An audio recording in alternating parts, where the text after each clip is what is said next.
The successor to the Oppo Reno 4 Pro from 2020, the new Oppo Reno 5 Pro 5G embodies the same basic DNA and overall feature set, only this time with a much more powerful SoC with 5G, a slightly bigger battery, and some new camera tricks. This also happens to be the first phone in India to feature Mediatek's Dimensity SoC.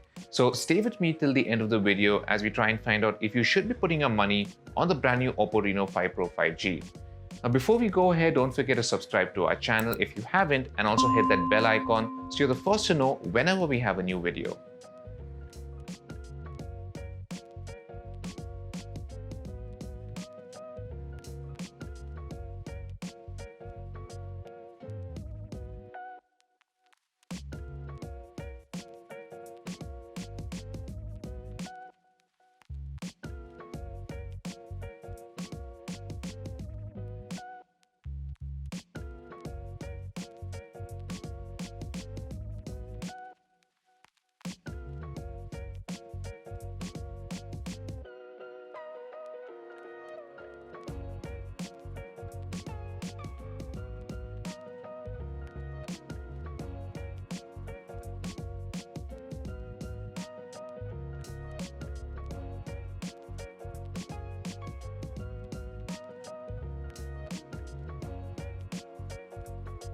Having reviewed the Oppo Reno 4 Pro myself, I immediately noticed a lot of similarities between it and its successor.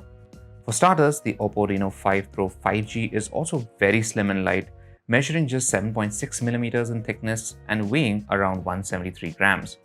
Now, this gives it an excellent in-hand feel and it's comfortable to hold and use even for long stretches at a time. Now, the astral blue color version that I have with me looks superb in my opinion, but I'd like to know what you think about this. Let me know in the comments below. There's no 3.5mm headphone jack on the Reno 5 Pro 5G, something that the Reno 4 Pro did have. The Reno 5 Pro 5G has what Oppo calls a borderless Sense screen, which includes an AMOLED display with curved edges. It has a Full HD Plus resolution and a 90Hz refresh rate. Now, the display has multiple certifications for low blue light emissions and is also HDR10 Plus capable. Oppo has used a scratch-resistant glass from Panda for the back panel on this color variant and Corning Gorilla Glass 5 cover glass over the display. I found the display to be pretty excellent. Brightness was more than adequate and even under sunlight content was very legible. The colors are generally punchy, which makes watching videos a pretty fun experience. HDR videos also look very good either locally or when played via YouTube. The 90Hz refresh rate also does make scrolling through menus and feeds a lot more fluid. Stereo sound would have completed the media consumption experience, but sadly this phone only has a single speaker.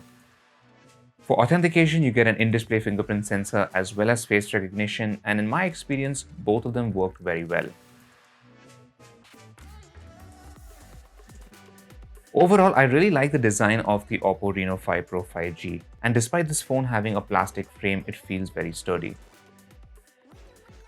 One of the big upgrades in the Oppo Reno 5 Pro 5G is the Mediatek Dimensity 1000 Plus SoC, which is the first Dimensity SoC to debut in a smartphone in India. Now, Oppo is offering the Reno 5 Pro 5G in a single configuration with 8GB of RAM and 128GB of storage. Now, I used this phone for about a week and things went pretty well.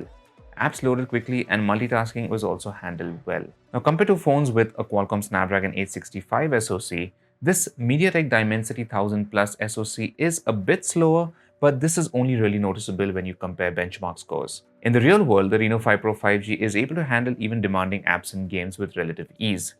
Games such as Call of Duty Mobile Asphalt 9 Legends ran very well at the highest graphics settings, and so did CarX Drift Racing 2, which can be a taxing game to run. The Reno 5 Pro 5G didn't get too hot even after 15-20 minutes of gaming, which is good.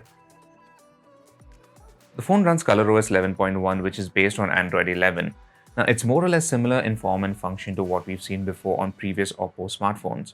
You get plenty of pre-installed apps from Oppo as well as third-party developers, and most of the latter can be uninstalled.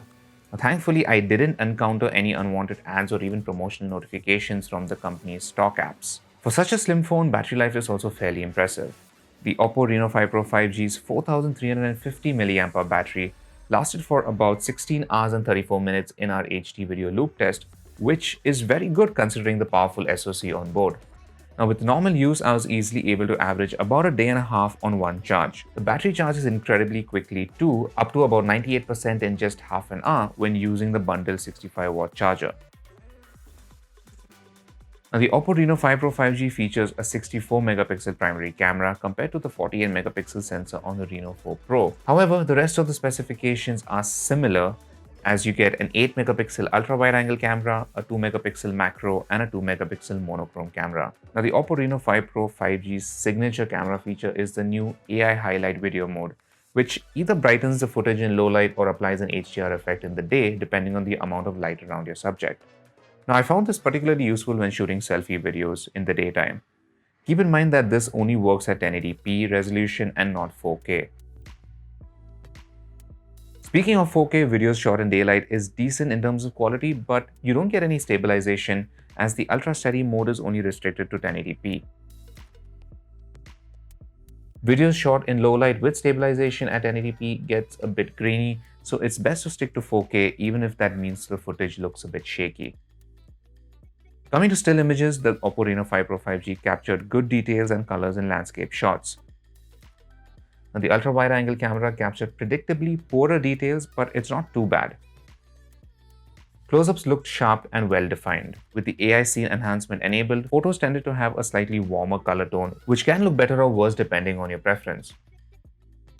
Portrait mode also worked well, and along with adjusting the level of blur, you can even add filters.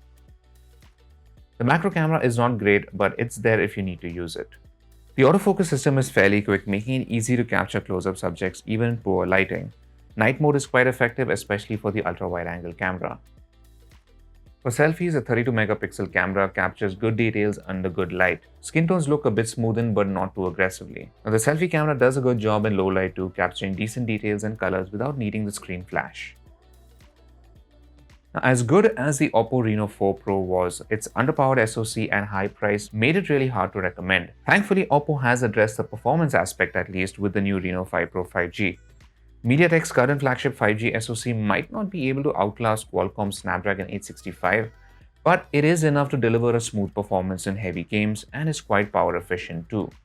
Now, if I did have some criticism, I'd say the video quality could have been a little better. In fact, I would really like to see stabilization, especially at the 4K resolution, and also it wouldn't have hurt to have stereo speakers on a phone at this price. So that's been it for my review of the Oppo Reno 5 Pro 5G. Let me know what you think about this phone in the comments below. And as always, for all things tech, log on to gadgets360.com.